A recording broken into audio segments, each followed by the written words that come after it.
Imagine you are standing inside a busy clothing store.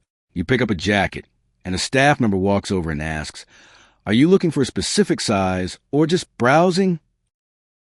You understand the question instantly, but your mind slows you down.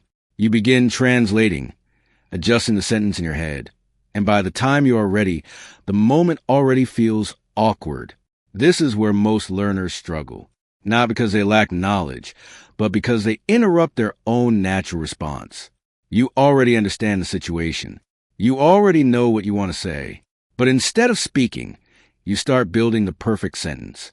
You search for better words, better grammar, and better structure, and in that process, you lose confidence. Now, let's look at the same moment differently.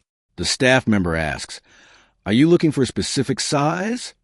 This time, you respond naturally, without overthinking. You say, "I'm just browsing for now, thank you." The sentence is simple, but it feels smooth and confident. This is the shift from thinking about English to using English. Let's stay in this situation a little longer. The staff member might continue, "Let me know if you need any help." If you are overthinking, you may hesitate again. But a natural response would be, "Sure, I will. Thanks." Short, clear, and complete. Now imagine you actually want help. The staff member asks, "What size are you looking for?" Instead of translating in your head, you respond directly, "I'm looking for medium. Do you have it in black?" Notice how this works.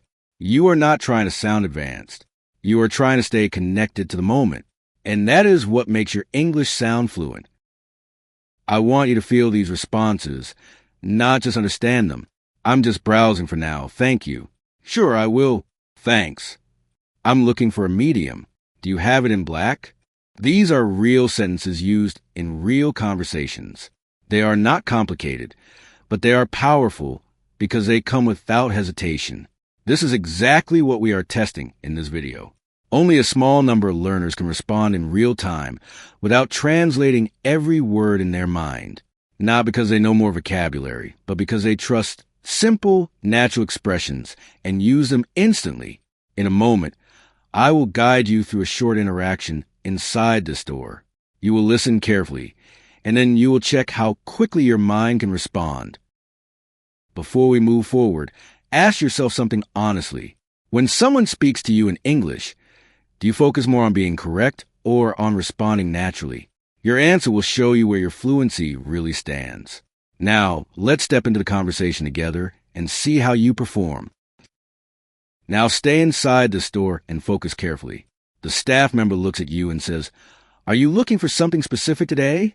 Pause for a moment and notice your instinct. Do you begin translating, or does a response come naturally? A simple, fluent answer could be, "Yes, I'm looking for a casual jacket."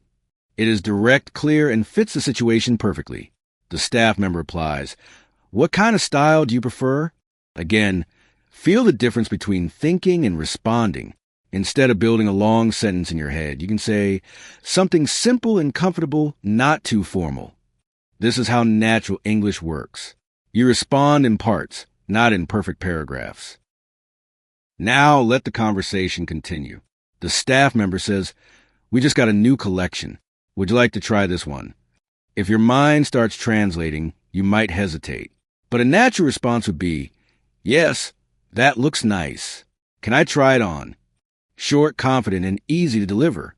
Now imagine you try the jacket, but it does not fit well. The staff member asks, "How does it feel?" Instead of overthinking, you can respond honestly. "It feels a bit tight around the shoulders. Do you have a larger size?" Notice the flow here. You are not stopping to check every word. You are expressing your thought as it comes. Let's move a little further. The staff member brings another option and says, "This one might fit better. You try it, and this time it works." A natural response would be, "Yes, this fits much better. I like this one."